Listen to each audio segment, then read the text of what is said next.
संसद के मॉनसून सत्र से पहले कांग्रेस ने अपने संसदीय दल की बैठक कर अपनी रणनीति तो यहां पर जरूर बना ली है, लेकिन सूत्रों की अगर माने तो इस बैठक में इंडी ब्लॉक का बिखराव सबसे बड़ा एजेंडा था। ऐसा इसीलिए क्योंकि एक तरफ स्टालिन की नाराजगी बरकरार है तो वहीं दूसरी तरफ शरद पवार का सत्ता पक्ष को समर्थन के अब संकेत मिल गए हैं। इसी टेंशन के बीच 10 जनपद पर सोनिया गांधी की अध्यक्षता में कांग्रेस के संसदीय दल की बैठक हुई। बैठक में खड़गे, राहुल गांधी के साथ ही केसी वेणुगोपाल, गौरव गोगोई, प्रमोद तिवारी, जयराम रमेश, मनीष तिवारी, शशि थरूर, पी चिदम्बरम समेत कई सदस्य मौजूद रहे, जिसमें पेपर लीक, राम मंदिर चढ़ावा चोरी, एथेनॉल मुद्दा, संस्थानों पर कब्जा, महंगाई, भ्रष्टाचार जैसे मुद्दों पर सरकार को घेरने पर सहमति बनी।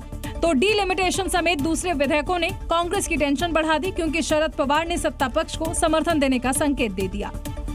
हम परिसीमन विधेयक का पूरा विरोध करेंगे, करते रहेंगे और सभी विपक्ष पार्टी की एकता और एकजुटता बरकरार रखने में हम पूरा प्रयास करेंगे। ममता बनर्जी और उद्धव के सांसद पहले ही टूटकर एनडीए में जा चुके हैं और कांग्रेस के थलापति सरकार में शामिल होने से डीएमके नाराज है और ये बात कांग्रेस अच्छे से जानती है। आंकड़ों के लिए बीजेपी कुछ भी कर सकती है।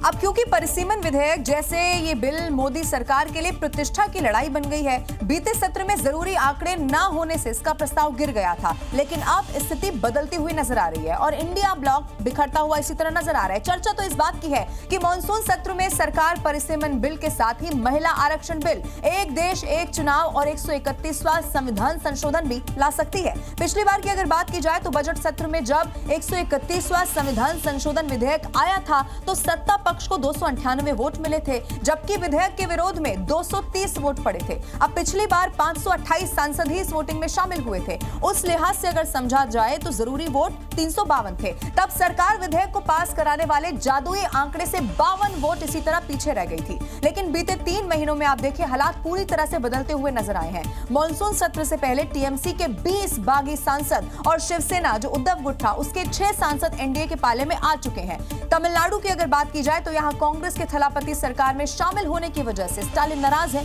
अब ऐसे में सत्ता पक्ष को डीएमके के 22 सांसदों से उम्मीद यहां नजर आ रही है। उधर एनसीपी शरद के पास भी 8 सांसद है और वो समर्थन के संकेत अब देने लगे हैं। इसी लिहाज से अगर और सरल भाषा में आपको समझाया जाए, देखा जाए तो मॉनसून सत्र में एनडीए के पास 293 में 20 जोड़ दीजिए, यहां पर 6 भी आप जोड़ दीजिए, इसके अलावा 22 और 8 जब जुड़ जाते हैं तो ये कुल आंकड़ा 349 सांसदों के सपोर्ट की संभावना यहां पर बनाता है। जबकि 3 सांसदों के निधन की वजह से संसद में इस बार कुल 540 सांसद ही वोट करेंगे, तब जरूरी आंकड़ा 360 का यहां पर रहेगा। और जो नई संभावनाएं हम आपको समझा रहे हैं इसके मुताबिक एनडीए 349 के आंकड़े तक पहुंचना दिख ही रहा है। बाकी कुछ की अनुपस्थिति और कुछ की क्रॉस वोटिंग को अगर मान ले तो सरकार का काम यहां पर बना सकती है, ये माना जा रहा है। इसीलिए जो जादुई आंकड़ा इस वक्त आपके टेलीविजन स्क्रीन पर हम आपको दिखा रहे हैं, ये समझना बहुत जरूरी है।